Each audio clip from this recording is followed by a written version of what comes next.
Hey everybody, I'm here today to tell you what you can do if you can't shift out of park. If you tried to shift out of park and it wasn't allowing you to get out of the parking gear, then I'm going to tell you a few things that you can try that will likely help you out. Let's get right to it. The first thing is make sure that you're pushing your foot down on the brake pedal when you try to shift out of park. I know that it seems obvious and like second nature, but sometimes people simply try shifting out of park without pressing down on the brake pedal, and they just forget that little thing, and it causes them to not be able to shift out. So first, you want to make sure that you're pressing the brake pedal. That's number one, option number one. If that doesn't help, then option number two is to check if you parked on an incline. Now, let me explain how this works. When you put your car in park, there's a parking pawl that engages, okay? And the parking pawl basically causes the car to not move forward or backwards. So, no, it can only move forward or backwards slightly. If you parked on an incline, you put your car in park on an incline, and you didn't use your parking brake, and you release the brake, then what would happen is your car's going to roll back and pressure is going to be placed on the parking pawl. Now, when you try and shift it out of park, that pressure on the parking pawl might actually prevent it from shifting out of park. So with that being said, you need to relieve that pressure from the parking pawl. The best way to do this is to just use your body weight to sort of rock your car forward. And when your car moves forward slightly, you want to press the brake, and that's going to hold it in that position, and the pressure will not be on the parking pole. Then you can try shifting it into drive. So once again, if you parked on an incline, no foot on the brake, your car's in park because you can't shift out of park, rock your car forward with your body weight, and when the car moves forward, put your foot on the brake, and then try and shift out of park. That's option number two. Option number three is to check your brake lights.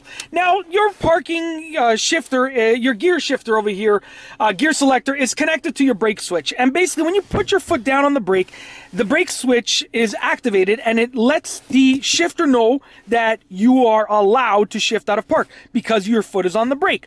Now, you may be putting your foot on the brake, but your brake switch may not be working properly. So with that being said, check your brake lights, because if you're putting your foot down on the brake and your brake lights are not lighting up, then it could be one of two things. Number one, they might be burnt out.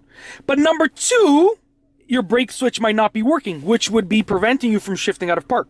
So that's the option that I just went over. And last but not least is the final option, which is to go through your override shift lock. So basically, within your car, and you can check your owner's manual to figure out where it is, but this is a Mazda 3, and if I just remove this right here, there's actually an override shift lock in there, and you want to find your override shift lock, your shift lock override, and also figure out what to do with it. And you should consult your owner's manual, but oftentimes you'll have to remove a little piece and then insert a key into the slot. That's a very common thing that manufacturers do, but you're going to have to figure out where it is and how it works, and check your owner's manual, and then you can use the override for the shift lock. Just make sure that your foot is on the brake, because if you're using the override and you're shifting into reverse or drive or neutral or anything, you got to make sure that your foot's on the brake, because you don't want to shift and then have the car all of a sudden go forward or go backwards. So really make sure that your foot is being pressed down on the brake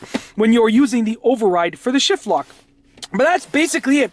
If you're in an unfortunate situation where you can't shift out of park, you should try these solutions that I've outlined, and hopefully one of them works for you. Let me know if one of them worked for you in the comment section down below. Give this video a thumbs up if you liked it, and be sure to subscribe for more great car videos just like this one. And that's all I have for you today. Thanks for watching.